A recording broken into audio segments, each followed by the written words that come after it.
Hola a todos, bienvenidos a Contratapas Podcast, este espacio que destinamos a la lectura, al análisis de libros, novelas, ficción, no ficción, que amamos y que nos apasiona, como decimos siempre.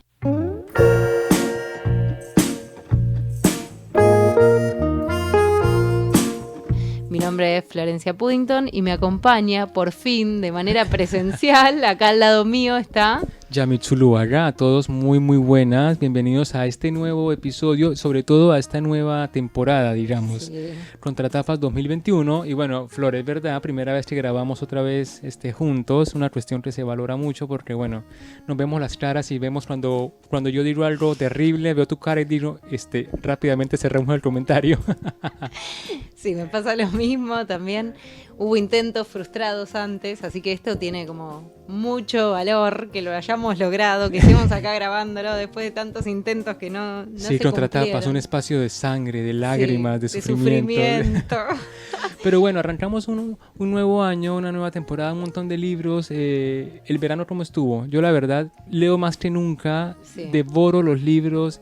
Y bueno, ya hablaremos del que nos toca hoy, pero te quería preguntar primero, ¿cómo estuvo tu verano de libros y maternidad, digamos? Sí. Que dos operaciones Haciendo que se ahí- paralelizan. Me encantó el verano, leí menos de lo que leo en general, pero novelas medio gordotas. Así Ah. que yo siento que tienen doble tic, doble válido, ¿no? Sí. Leí Blackout de María Moreno, que es un de esas novelas que, no es novela en realidad, es como un compendio de autobiografía, crítica literaria, museo del chisme también, del mundo de los autores y escritores. Es como un compendio de todo, está bueno, muy interesante.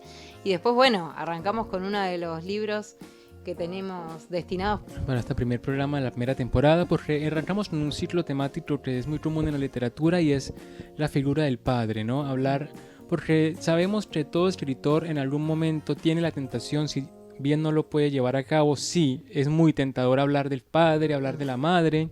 Pensábamos cómo encaramos este tema, porque hay un montón de formas de encarar el padre, ¿no? Desde la visión del padre como personaje, del padre como ausencia, del padre como fuerza, de la que el escritor no se puede separar, bueno, escritor / personaje, ¿no? Y arrancamos con un libro maravilloso por muchos niveles. Vamos a leer hoy La Flor Púrpura de Chimamanda Ngozi Adichie, que debo decir es mi primer autor africano. Aparte, Chimamanda es muy conocida hoy por tener literatura feminista, por ser una de las grandes conferencistas en el mundo que habla sobre la forma en que podemos leer el feminismo contemporáneo, siendo esta novela del 2003, o sea que ya tiene bastante tiempo. Y desde Patti Smith no me pasaba que leía una novela hoy y la terminaba mañana. Es una novela bastante más o menos gorda, tiene 300 páginas. O sea, me senté a las 6 de la tarde con un whisky y el día siguiente a las 8 de la noche había terminado la novela. O sea, fue una cosa voraz. ¿Cómo te fue a ti con la lectura? Bueno, a mí también me encantó muchísimo. También pasa que estamos leyendo mucho y no siempre con el mismo fervor, ¿no? Sí. Nosotros que nos destinamos un espacio de nuestras vidas a hacer estos encuentros y a charlar de libros, vamos viendo los distintos matices, las variantes de la literatura que nos propone hoy en día, con todos la cantidad de libros que se le escribieron, publicaron, que circulan, ¿no? En la actualidad, y lo fácil que es adquirirlas. Sí. Y la verdad que está buenísimo cuando te encontrás con un libro así que te atrapa tanto, porque podemos decir un montón de cosas de la literatura, de todo lo que nos genera la literatura, pero hay una cuestión que sigue siendo esencial, que es que tiene que engancharte, que sigue siendo súper valioso esa literatura que te absorbe, ¿no? Que sentís que estás adentro del libro, que te enamorás de los personajes, de los escenarios, que se te abre ante vos como una multiplicidad de significados. Entonces eso es hermoso, y ese reencontrarse con esa literatura que te atrapa, y que este sea nuestro primer libro del año. Yo siento que es un presagio de que va a ser muy bueno el asunto. Un gran año. Es lo que tú dices, ¿no? Porque uno siente con ciertos libros, o sea, ese dicho de que leer es vivir dos veces. O sea, es literal en el sentido en que, por ejemplo, me pasó con este libro, uno sale de su propio contexto, y yo viví en África 2 días completos, ¿no? O sea, podía oler el olor de las flores, podía saborear la comida, podía... como ese rapto de la literatura que se vive de una forma tan mental y tan real y tan exclusiva y tan ajeno a todo, ¿no? Sí. Y por eso yo siempre repito, y es algo, no sé si es una crítica, que la literatura es subjetiva y es absolutamente individual. O sea, no es pecado decir que a mí no me gustó, que a uno no le gusta cierto libro solamente porque a todo mundo le debe gustar. O sea, O a mí no porque me... es un clásico imbatible. Claro, entonces hay debates, ¿no? Como, bueno, Rayuela me gusta y a mí no me gusta, y La Divina Comedia o 100 años de soledad. O sea, esa discusión, solamente poner en orden de qué gusta y qué no gusta, es tan exclusivo y tan, y tan Tan propio. personal, ¿no? Como Sí. que realmente...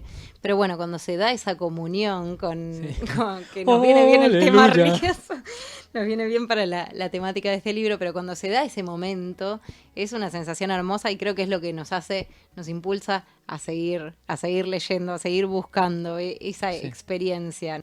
Así que bueno, La Flor Púrpura es una novela súper completa, me parece a mí, en el sentido del significado, de cómo está desarrollada la historia.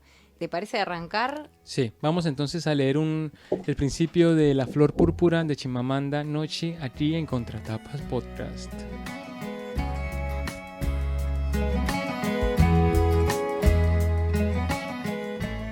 La rotura de los dioses, Domingo de Ramos. Todo empezó a desmoronarse en casa cuando mi hermano, Jaja, no fue a comulgar y padre lanzó su pesado misal al aire y rompió las figuritas de la estantería. Acabábamos de regresar de la iglesia. Madre dejó las palmas encima de la mesa y subió a cambiarse. Más tarde las entrelazó formando unas cruces que se combaban por su propio peso y las colgó en la pared bajo la foto de familia enmarcada en dorado. Allí se quedaron hasta el siguiente miércoles de ceniza, día en que las llevamos a la iglesia para incinerarlas. Padre, que como el resto de los oblatos lucía vestiduras largas de color gris, ayudaba cada año a distribuir las cenizas. Su fila era la más lenta porque se esmeraba en presionarlas con el dedo pulgar para formar una cruz perfecta en la frente de cada feligrés mientras pronunciaba despacio, dando sentido a cada una de las palabras: polvo eres y en polvo te convertirás. Padre siempre se situaba en el primer banco para la misa, en el extremo junto al pasillo central, y madre, Jaja y yo nos sentábamos a su lado. Él era el primero en recibir la comunión. Casi ningún feligrés se arrodillaba para recibirla en el altar de mármol bajo la rubia imagen de tamaño natural de la Virgen María, pero padre sí. Al cerrar los ojos, apretaba tanto los párpados que su rostro se tensaba en un gesto contrito y entonces sacaba la lengua tanto como le era posible. Después volvía a su asiento y contemplaba el resto de la congregación que se dirigía al altar con las palmas de las manos juntas y estiradas, como si sostuvieran un plato en posición perpendicular al suelo, tal como el padre Benedict les había inculcado. A pesar de llevar ya 7 años en Santa Inés, seguían refiriéndose a él como nuestro nuevo párroco. Tal vez habría sido distinto de no haber tenido aquella piel tan blanca que le confería aspecto de nuevo.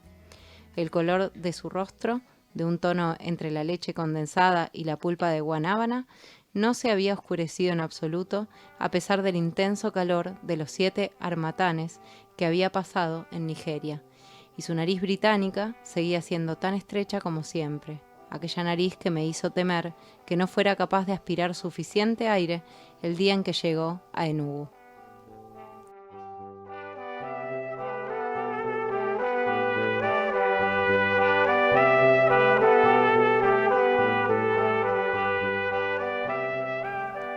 Bueno, aquí nos arrancan explicándonos ciertos elementos que nos van a acompañar el resto de la historia, ¿no? La novela es narrada por Kabili, que es la hija de un nigeriano muy poderoso que tiene mucho dinero y que además es fervientemente religioso, no es un católico así profundo, pero profundo, rayando en el fanatismo, si no es fanatismo. Y entonces esta niña que tiene 15 años, está por ahí en la adolescencia, cuenta que en esa noche Jaja, que es su hermano mayor, como que se enfrenta al padre, ¿no? Entonces es como un momento que no es el principio cronológico de la novela, sino que es un momento que nos invita a hacer una reflexión de cómo llegamos a que Jaja tuviese la valentía, la osadía y y como ese coraje para enfrentarse a un padre que es tirano, porque vamos a hablar de la figura del padre y en este caso es un señor difícil, ¿no? Difícil, violento, difícil, agresivo, y esa es como la primera impresión que nos da, porque Kavili, que es la chica que nos narra, siente un profundo amor por el padre y también un profundo miedo, ¿no? Que no se sabe diferenciar. Entonces, para cerrar como la sinopsis, ellos van a pasar unos días donde la tía Ifeoma, que es la hermana de este padre, y ahí donde todo cambia, ¿no? Es donde la novela empieza a proponernos la transformación del personaje principal y también de su hermano, ¿no? Totalmente. Bueno, yo no sabía por dónde arrancar con todos estos temas que trabaja la novela, la cuestión del padre, la cuestión del desarrollo de la personalidad de la protagonista, la cuestión de la religión, la cuestión de la familia, las clases sociales, el contexto conflictivo de la Nigeria, que es muy parecido al de Sudamérica, ¿no? Sí. Con esas idas y vueltas en la política y la corrupción y cómo todo eso corrode a la sociedad completa. O sea, es tan variado lo que se narra y lo que se describe, pero creo que me quedo con esto como por ahí para empezar, que es que se trata de una novela de iniciación. Sí, ¿te parece? Una novela de aprendizaje. Sí. Es una narradora que tiene una personalidad muy apagada al principio de la novela y que lo que se narra en la novela es la transición y ese salir afuera del círculo familiar, poder despegarse un poco de ese núcleo familiar tan sometido, donde la voluntad es la voluntad del padre y esta figura que baja línea constantemente y que decide por todos los integrantes de la familia. O sea, a la protagonista no se le ocurre pensar en su futuro porque sabe que el padre va a decidir por ella. Sí. Entonces, salirse de ese núcleo familiar le permite a ella descubrirse a sí misma, ¿no? Reconocer su personalidad, conocer qué le gusta, qué no le gusta, incluso descubrir el amor. Entonces, tener la posibilidad de elegir también, ¿no? Claro. De ver que ¿Qué hay le gusta, opciones, ¿no? Justamente. hay opciones, sí. Y elegir a partir de los gustos personales. O sea, Claro.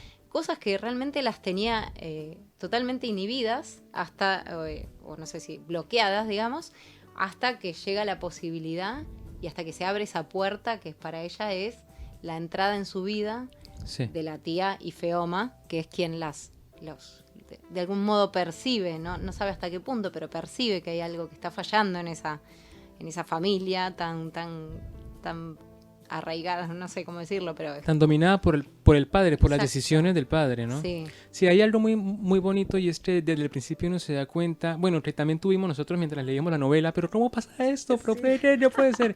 Y yo pensaba que la cuestión con la narradora y la estructura en que está creada, ¿no? Ese mundo es que ella no conoce otra cosa que lo que el padre le ha dicho. Exacto. Pero no conoce otra cosa de manera general y también de manera específica. De hecho, ella va hasta el colegio con un chofer que los deja en la puerta del colegio y ella a la salida de clases tiene que correr hasta donde está el chofer porque si llega 10 minutos tarde a la casa, el padre la reprende y reprende al chofer. Entonces ella tampoco tiene la posibilidad de socializar Exacto. con sus compañeros de clase, con compartir tiempo más allá. O sea, sus relaciones se limitan al padre, a la madre, al núcleo al familiar. hermano y nada más. Porque Entonces, además, para exacerbar eso, el padre establece una serie de horarios en los que los chicos tienen que cumplir distintas tareas a lo largo del día. O sea que también está limitada la relación entre ellos, ¿no? Dice, bueno, me escapé de mi cuarto en el momento en que tenía que estar estudiando para hablar un poco con Jaja, que es el hermano. Claro. O sea, hasta ese nivel tan mínimo, la intervención del padre es muy violenta, ¿no? Es muy fuerte. Sí, además el control es como que es una de las cuestiones que también vamos a tratar, ¿no? La cuestión religiosa, porque específicamente en ciertos grupos de cristianos también es muy difícil no ofender, ¿no? Al hablar de este tema, sí hay este tipo de situación, ¿no? Ver la televisión es satánico, escuchar música es satánico, perder el tiempo, qué sé yo. Entonces, Kavili no ve televisión, Kavili no escucha música pop, Kavili no va a tiendas de ropa. O sea, la ropa que usa es una ropa mandada por el padre, que son faldas debajo de la rodilla. Claro. O sea, no tiene ningún contacto con el mundo popular y para mí eso es esencial porque no es que ella no piense, o sea, ella ni siquiera se entera que que está en tal nivel de dominio porque no conoce otra cosa, o sea, no se Exacto. le ocurre cómo es un adolescente además de ella, porque hay momentos en la novela en las que ella está con los primos y ella se sorprende, o sea, es como ese asombro de ver que Genuino, ¿no? Como de ver que una persona se de comporta inocente, como ella digamos. nunca se imaginó que alguien podría comportarse. Es como Claro, uno ver un animal que nunca antes vio y el que nunca antes supo, ¿no? claro. Es como que la novedad es como un tsunami, una ola que le pega en la cara y la baña de arriba hacia abajo. Sí. Y no termina de entender, porque ella lo que piensa es, ¿qué pensará padre de esto? Mm. Y el padre estaría de acuerdo, no, padre no estaría de acuerdo, entonces debo decirle a padre, ¿no? Claro. Es como esa Es que cuestión de que ella no, o sea, no se le puede juzgar por la ignorancia, porque solamente conoce eso. No es como esta novela, esta película La Isla, con Scarlett Johansson, que están recluidos en un lugar y el mundo está afuera, pero ellos ni siquiera se imaginan que hay un mundo afuera, claro. ¿no? Es algo Sí, parecido. pasa eso y también a mí lo que me generó eso es cuando finalmente los hermanos van a vivir unos días a la casa de Ifeoma y conocen una realidad completamente distinta que la que ellos tenían en todo sentido, porque además decimos que el padre de Kabili es un empresario adinerado y entonces viven en un palacio, ¿no? Sí, Tienen una casa de verano que es también espectacular, todo impecable, impoluto, las comidas. Vamos a ver todos esos contrastes también, no solamente los contrastes en la forma de relacionarse padres e hijos, sino también en las carencias, que tampoco, también medio que la sorprenden a ella. sí, Es eso otra es parte impresionante. que también choca bastante, porque la realidad es opuesta desde todo punto de vista, ¿no? Sí, En esta nueva realidad que encuentra o que descubre ella en la familia de Ifeoma, también uno ve el nivel de sumisión que tienen los sí, hermanos en relación al padre, que aun cuando no está presente, sienten temor por lo que puede llegar a ser o decir o lo que puede llegar a pasar si se entera, si sabe, si conoce cómo se están relacionando ellos en ese nuevo espacio. total. Así que hasta ahí llega la presencia del padre. Es una presencia que está... Omnipresente, es como Dios, digamos, Es ¿no? que Nos hay está mirando en todo momento. es que es una cosa que habíamos charlado también cuando leíamos el libro, cómo se equipara la figura del Padre a la figura de Dios. Porque si pensamos en el Antiguo Testamento, por ejemplo, la figura de Dios es una figura paternalista que castiga cuando se portan mal, que premia cuando se portan bien, y Sí, además los castigos son crueles, ¿no? sí, En el total. Antiguo Testamento, esas cosas de mata a tu hijo porque no hiciste tal, ¿no? Sí, sí, Esas sí. situaciones así. Y acá pasa algo así también. Además que él se siente un poco un dios, ¿no? Llega un Sí. momento en el que tiene tanto poder y tanta autoridad sobre la gente y tanto respeto por fuera del núcleo familiar, bueno, dentro también, pero por fuera del núcleo familiar, una persona poderosa que se anima por ahí a enfrentar al Estado. Sí. Tiene un diario, ¿no? Que supuestamente dice la verdad. Y ya Claro, es ¿no? En un... donde se publican y circulan, bueno, verdades que son distintas de las que propone o El promueve el gobierno, sí, Estado. que es un diario opositor, ¿no? Claro, bueno, pero hay que tener Sí, huevos sí, sí. también, ¿no? Sí. Ah, Entonces eso genera como que hay un respeto social por esta figura que también los hijos perciben y que genera todas esas contradicciones en la protagonista. sí, hay algo con el padre. Bueno, es que hay muchas divisiones, ¿no? Porque es lo que yo pienso, por eso no hay que olvidar la figura de Kabili, que ella tiene un mundo y hay otro mundo que empieza a conocer. Y empezando por el padre, porque uno conoce, o sea, uno puede deducir aspectos de lo que dice Kabili que a ella no se le ocurren. Por ejemplo, esta idea de que el padre tiene una alta imagen de sí mismo. O sea, él cree que es correcto, y él cree que es justo, y él cree que él debe impartir justicia. Y que él debe decidir la vida de los demás, ¿no? Porque hay momentos en los que, por ejemplo, van a esta casa de verano y entonces la gente llega a pedir su consejo y él como tal, como de good father, Sí, los atiende y decide a quién ayudar, a quién no ayudar, con quién ser generoso, quién no se lo merece. claro.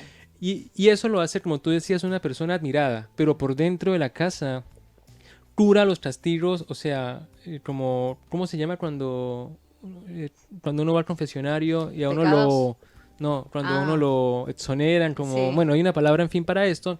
Entonces él también llega a su casa y él, con la gente que tiene, sobre la que tiene mando, que son su esposa y sus dos hijos, los traga a palos. O sea, les expía sus ahí pecados está. de una forma violenta, pero le quema los pies en un punto.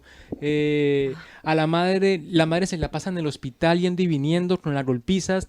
Y lo peor no es eso, lo peor es que él se cree de tan alta índole moral que él cree que eso está bien, porque está bien para sacar los pecados de sus hijos. Claro. O sea, es una decisión Muy retorcida, fanáticamente religiosa, ¿no? Es como, básicamente es como el padre que va y se la tira a la espalda, porque es la Claro. única forma de expiar sus pecados, y a este no le toca esa labor, pero él la asume porque tiene el dinero para hacerlo.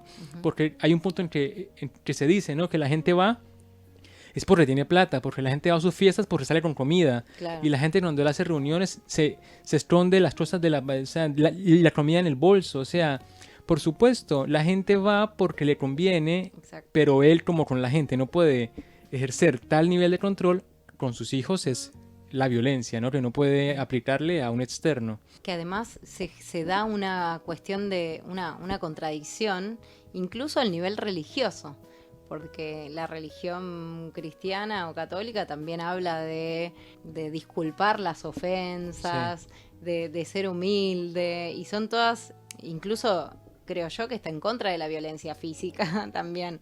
Entonces, digamos, él asume un lugar que no le corresponde y además está yendo un poco en contra de los valores que supuestamente pretende defender, Sí, ¿no? sí. Y promulgar. Así que también ahí es una figura de padre muy, muy difícil. Lo que me gusta, sobre todo ahora que estamos hablando de la cuestión de la violencia que él imparte, es cómo está tratada esa violencia en la novela. Porque tenemos este primer momento en donde vemos que tuvo un accionar un poco extraño, enseguida percibimos, ¿no? Enseguida te ponen en esa sensación de estar alerta como lector, cuando revolea él el misal, para de algún modo manifestar que está en contra de la actitud del chico. Pero después, en una muy buena parte de la narración, no se ven otras situaciones de violencia explícita de parte de este padre. Bueno, hay un momento cuando Más Cavili, adelante sí. claro, sí. Pero hay una, creo que hasta el 30% de la novela todavía, Sí. que lo leemos en Kindle y se puede ver el porcentaje, vemos que hay, sobre todo percibimos la violencia a través del temor que tienen los hijos. Sí. Incluso en un momento que hay una situación con la mamá, Sí. que la mamá pierde un embarazo, desde Cavili, desde el punto de vista de Cavili, que es la narradora y además es el punto de vista que nos llega a nosotros como lectores, ella dice, escuchó unos ruidos como de... pero ni siquiera lo asocia con golpes, lo asocia como con ramas caídas, no sé, una cosa así, Sí. que te da la idea de que uno obviamente podés hacer la inferencia y saber que ahí pasó algo más, porque además después la madre va al hospital y ella ve sangre, todo. Pero no está la escena violenta adelante nuestro hasta muy avanzada Claro. la novela. Y eso me parece un gran logro, porque construye el temor que hay. O sea, uno es completamente consciente del temor que genera el padre sin que haya muchas escenas de violencia. Y bueno, y cuando están las escenas están muy bien puestas. Sí. Además no juega con el morbo, que puede Claro. provocar ver directamente leer una paliza, ¿no? Mm. Y entonces acá tenemos el otro mundo, ¿no? Que ellos... Hay como una cuestión porque luego pasamos a lo familiar, ¿no? Ya hablamos del padre, de lo violento. Cuando no está el padre, ¿qué se encuentra Cavili y Jaja? ¿Con qué se encuentran? Es que con esta tía Ifeoma, que es una catedrática de la Universidad de Nigeria, que vive en un departamento bastante modesto en el campus de la universidad, a más o menos una hora y media de donde ellos viven, y los invita a quedarse en casa porque van a ir a una procesión con la excusa de ir a una procesión donde aparece la Virgen, pero al final no van, o sea, pero la tía de alguna forma rompe con el padre, o sea, con su hermano, ¿no? Porque ella dice, claro, yo necesito el dinero, pero pedírselo a él es permitirle a él que opine sobre mi vida, sobre cómo Claro. debo manejar mis asuntos. Y ella no quiere eso porque encuentra también eso en él. Y como es de afuera, pues el otro no puede obligarla. Entonces Ifeoma, que es la más de todas las mases, que es el personaje amado La de esta amamos. novela, se los trae para su casa, que son un departamentito de muy pocas habitaciones, pero entonces tiene a 3 hijos, el mayor de los hijos es un tipo súper calmado pero reinteligente, que opina sobre política. Todos opinan sobre política. La segunda es como más efusiva y exuberante y habla como muy hacia afuera, ¿no? Grita y pelea también. Entonces se encuentran con un universo lleno de, como tú decías, de risas, de olores. O sea, Cavili no sabe cocinar, nunca la pusieron a hacer oficio. Claro. Y acá como que es como que se encuentra con todo lo rústico de lo que nadie quisiera ser esclavo y también con todo lo alegre de lo que todos quisiéramos ser benefactores, porque ella dice Y eso ahí fue cuando se me rompe el alma, que en un momento donde la tía Ifeoma, ella escucha su propia risa. O sea que en su mundo anterior a esa visita, ni siquiera les estaba permitido reír, no era algo acostumbrado en su propia casa, ¿no? Y acá encuentra que es una cuestión de que todos están carcajeando, todos están bromeando todo el tiempo, y eso le parece más interesante que todo el espacio que aquí no tiene, ¿no? Claro. Es como esta cuestión de la felicidad y la pobreza versus la riqueza, pero el mutismo, ¿no? Claro. O sea, ¿a cambio de qué la riqueza? A cambio de no tener nada para vos, ni siquiera tu propia personalidad. Sí. Es tremendo el nivel de sometimiento al que llega la familia. Sí, a mí me gusta también de Ifeoma el contraste entre familias. Fíjate que Ifeoma es viuda, Sí. así que ella es una especie de matriarcado, si queremos, para comparar con el patriarcado que establece. Digo patriarcado porque es el padre, digamos, la figura central, y acá tenemos una madre, sí, que es una figura central, y cómo ya desde el vamos, digamos, la propuesta es completamente distinta, ¿no? La propuesta de organización familiar, me refiero. Sí. Es una mujer que además permite la opinión de los hijos, siempre y cuando no pierdan el respeto por aquella persona con la que están discutiendo, en eso es bastante enfática. Es una casa con libros que se pueden leer además, ¿no? Que no hay como cosas prohibidas o cosas así de temas que no se pueden tratar. Es una familia en la que cada individuo tiene su propia identidad. La prima de Kabili tiene, por ejemplo, está muy interesada en las raíces culturales de Nigeria. Hay una cuestión también que se describe así superficialmente, que es la cuestión de los conquistadores o esta religión cristiana que en realidad es importada. Y es colonización, que también lo que tú decías al principio, es lo que nos pasa en Sudamérica, ¿no? No nos podemos zafar de esa herencia o ese momento en el que no dejamos de ser para hacerlo de que era otro. Y desde Latinoamérica también cómo se reverencia mucho la cultura heredada, más que la cultura propia, ¿no? Esto acá también se ve, cómo juega esa religión importada, ese hombre blanco que viene a dar misa, esa figura de Cristo que también es un señor europeo, y cómo juega todo eso con los mitos, las leyendas, las historias propias del lugar y la cultura del lugar, y cómo se desprecia la cultura propia en pos de buen favor, ¿no? Sí, de lo que parece uno está a la mayor solo porque es europeo, ¿no? Claro. Y ahí hay algo muy interesante que nunca lo vi tratado en otro libro, y es esa comunión entre el idioma original y el inglés. Bueno, el inglés porque está escrita, porque, claro, pasa lo que pasa en otros países, y en Nigeria se habla inglés, pero está todo este submundo, incluso lingüístico. Entonces ella mete expresiones y palabras de ese idioma, pero también se da la tarea de explicar a la narradora que en su casa su padre sabe hablar ese idioma, pero no lo habla porque como que queda medio mañé, ¿no? Como que eso es como de populares y no sé qué. Y donde la tía Ifeoma se mezcla todo, se mezclan estas frases con las otras, y no hay un nivel como de diferenciación entre un idioma y el otro, ¿no? Es que además Ifeoma es profesora de estudios culturales, claro, o de algo así, ¿no? Es por eso digo la contracara de su propio hermano. Con respecto a esto de las distintas palabras que se usan y el lunfardo, en realidad no es un lunfardo, es el nigeriano, supongo yo, ¿no? Sí. Será una variedad de alguna lengua aborigen, bueno, no sé si aborigen, pero alguna lengua nativa, para decirlo de la manera más prolija posible. Además activa, porque acá pues no hablamos, por ejemplo, de ese tipo de... No, pero ponele, yo me parece más parecido como al guaraní. Claro, por eso, exacto. En Paraguay, ponele. ¿Sabes lo que me hizo pensar? Si no está... ¿Cómo se publicó esta novela? Porque parece como pensada para un público que no conoce a Nigeria. La descripción de las comidas, del clima, de la cultura, las leyendas.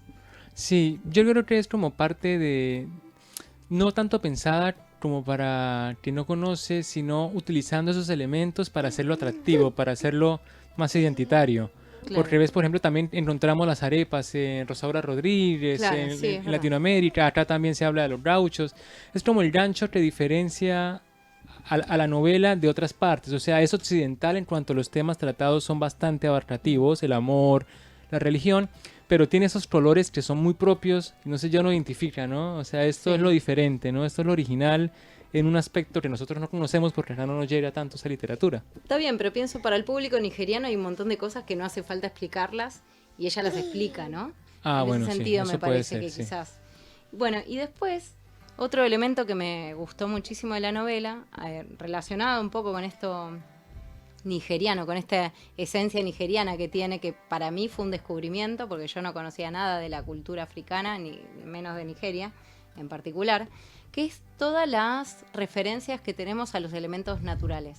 Sí. Hay árboles, hay frutas, hay perfumes, hay temporada de vientos, temporada de lluvias, viento con polvo además. Eso es algo Sí. que es medio muy propio de ahí, no sé, Sí. nunca había escuchado. O en muy otro de lado. campo, muy O pueblerino. muy de campo, Bueno, sí. de hecho el propio nombre nos propone, ¿no? La flor púrpura. Bueno, ahí vamos, ¿no? Sí. Ahí vamos a eso. Yo quería decir que a mí me gustaba y me parecía que también los introducía, que eran como una especie de punto de fuga para la narradora. Una narradora sometida, que no puede decir, no puede hablar, no puede expresar sentimientos, emociones, que digamos que está completamente la personalidad recortada, limitada, todo lo que decimos. De algún modo lo único que le queda es mirar por la ventana, Sí, ¿no? exacto. Mirar los árboles, apreciar el perfume de las flores, y es un poco ese único espacio reservado para la intimidad, para el estar con uno mismo. Sí. Y me parece que se observa eso, ¿no? Sí, Está el interior de la casa y el afuera, que son estos árboles, el parque, los aromas y todo eso, que entran en la vida de ella como para darle un respiro, ¿no? Por eso digo punto de fuga de alguna manera. Sí, aparte son los detonadores, porque también, es como tú decías, es la ruta de escape, porque también, por ejemplo, lo de los olores, cuando se conoce con el padre Almadi, que es un padre que visita a la tía Femona, y ella se enamora, sin saber que se está enamorando, pero lo identifica con el olor, ¿no? Con la sonrisa, o sea, y todo pasa por dentro en la mente, nunca, llega a hablar tanto Kabylie, y eso es lo genial del personaje, y ella respeta su control, ¿no? Respeta el control que sobre ella tiene, no opinando nada, porque no solamente no sabe qué opinar, no sabe cómo desenvolverse en esos mundos, sino que también le está prohibido y Claro. es nuevo, ¿no? No sabe cómo interactuar, por ejemplo, con las amigas de su prima, que llegan y ya está ahí sentada con la boca cerrada y no le dice, pero, che, ponte a gritar, a quejarte algo, Claro. y no pasa nada. Además todo el mundo entiende, todas las chicas interpretan como que es una engreída, que se la cree, Exacto, ¿no? sí. Como que hay, y todo lo contrario, es una piba que no puede, no tiene personalidad. Y no que está tiene muerta nada. de Y miedo, está muerta de porque miedo. cualquier cosa el padre se puede enterar con esa figura medio que sobrevuela toda su vida y es tremendo. Y a mí me parece que también esta novela tiene como muchos simbolismos o muchas escenas que si bien son externas a lo que está ocurriendo en ese núcleo familiar, o de algún modo rebotan o muestran de otra forma ese mismo sometimiento, angustia, qué sé yo. Sí, Y en ese sentido me gustaba el título del libro, que de entrada no lo entendí, confieso. Para mí por la traducción, lo que discutíamos la otra vez, porque flor púrpura en realidad refiere a una flor violeta que en la facultad un otro profesor desarrolló de manera artificial. Sí, O sea, es una sí, sí. flor natural que por producto de la experimentación Hace se un transforma curso. en otra cosa, ¿no? Y es una flor que nunca da flores violetas, una planta que nunca da flores violetas y que acá este profesor logró que diera flores violetas. Y es algo que le interesa mucho a Jaja, el hermano de la protagonista. La jardinería. Y bueno, que se trata. Pero si lo pensamos, además le da el título a la novela. Lo leí de dos maneras. Una, como que cómo podés, digamos, someter la voluntad de alguien al punto de transformarla en algo Sí, que no es. es verdad eso. Pero también del otro lado, cómo desde afuera se puede transformar algo que está destinado a ser de una manera, ¿no? Kabylie está destinada con esa familia, con ese núcleo, a ser una persona igual de sometida que su madre. Sí. Y cómo alguien que viene de afuera viene a torcer ese futuro marcado, signado, determinado, ¿no? Sí, y la rebelión al final, Y ¿no? la Ellos se rebelión. rebelan. Y también eso y es podemos el punto. pensarlo de esa manera. Y el otro elemento y con esto creo que cierro ya mi aporte sobre la novela, que es el contexto histórico que se da. Yo no conozco mucho, más allá de lo que se cuenta en la novela. Hay un golpe de Estado, un gobierno corrupto. También se me ocurría los golpes de Estado y en realidad los gobiernos militarizados o con presencia militar son siempre gobiernos paternalistas, ¿no? Gobiernos que determinan que la voluntad popular no va a elegir bien, no va a saber hacer las cosas y que entonces yo, como gobierno dictatorial, voy a definir qué es lo mejor para el país, ¿no? Dictan, ¿no? Dictan. Exacto, que es un poco reflejo de lo que está haciendo ese padre también, ¿no? Ese padre sometidor. Es no confiar en que va a elegir el buen camino mi hija. Entonces yo Sí. tengo que marcar cuál es el buen camino. Sí, se sienten con la responsabilidad de decirle al otro qué tiene que hacer para que no se salga del buen camino, ¿no? O sea, no Claro. respetando la libertad ajena. Individual. Lo que vemos de a poco, o así marginalmente, son muchos hechos de violencia surgidos en este contexto, ¿no? Hay algunas Sí. rebeliones, hay gente que no está de acuerdo, hay situaciones en las que no sabes bien qué está pasando, ¿no? Unos hombres que los matan porque supuestamente eran narcotraficantes, después parece que al final no eran narcotraficantes, ¿no? Situaciones de violencia, de muerte, un accidente de tránsito que también pasan, que digamos ellos de algún modo les Sí. toca ver. Y me quedo con una frase que creo que dice Ifeoma, que es un golpe trae otro golpe, dice, ¿no? En relación a los golpes de Estado y la inestabilidad estatal. Y cómo eso también te permite, se puede reinterpretar en función de lo que está pasando dentro de la familia. Porque un golpe llevó a otro golpe. Sí, y aparte se revela contra el poder jaja, ¿no? Que es como Exacto. como el que intenta, y al final no se lo contamos, pero también es fuerte y bueno, Es ahí fuerte ya y es... tiene que ver con esto, ¿no? La violencia engendra violencia. La violencia no tiene un buen final, Sí, nunca. correcto. Incluso en el interior de la familia hay una situación similar, porque tenemos un gobierno paternalista Dictatorial. y gente que está tratando desde la sumisión rebelarse, ¿no? Desde Sí. la diferencia de poder que hay, que es brutal, rebelarse. Y sí, yo para cerrar, porque ya después es Dale. que hablar más es spoilear mucho. Sí, es spoiler. Yo para cerrar, también hay una figura de un abuelo de ellos con el que no tienen comunicación y que el padre rechaza solo porque no es cristiano, ¿no? Que es como para demostrar su fanatismo, ¿no? Incluso como el padre no es católico, bueno, no es cristiano Rechaza a su propio padre. y tampoco lo ayuda, o sea, es una figura que es satánica. Entonces ahí se juega mucho, es un texto maravillosamente escrito y yo me encanté con Chimamanda, o sea, Sí. autora para este año, para un poco leerlo todo. Totalmente, me encantó traerla acá y que podamos charlar de ella. Y bueno, vamos a ver qué le pasa a nuestros lectores, si tienen Ah, sí. ganas a nuestros, en realidad, radio escuchas, Sí. a ver si tienen ganas de leerla y sumarse en esta lectura y hacer algún aporte. Y a ver qué pasa con los futuros padres que tendremos acá en este ciclo temático. Y bueno, a Flor, muchísimas gracias por estar conmigo comentando estos libros tan geniales. A todos ustedes, muchas gracias por escucharnos y nos vemos en el próximo Contratapas Podcast. No se nos olvide Facebook, Instagram, por todas partes. Contratapas Podcast y Flor, hasta la próxima. Nos vemos. Saludos a todos. Chau, chau.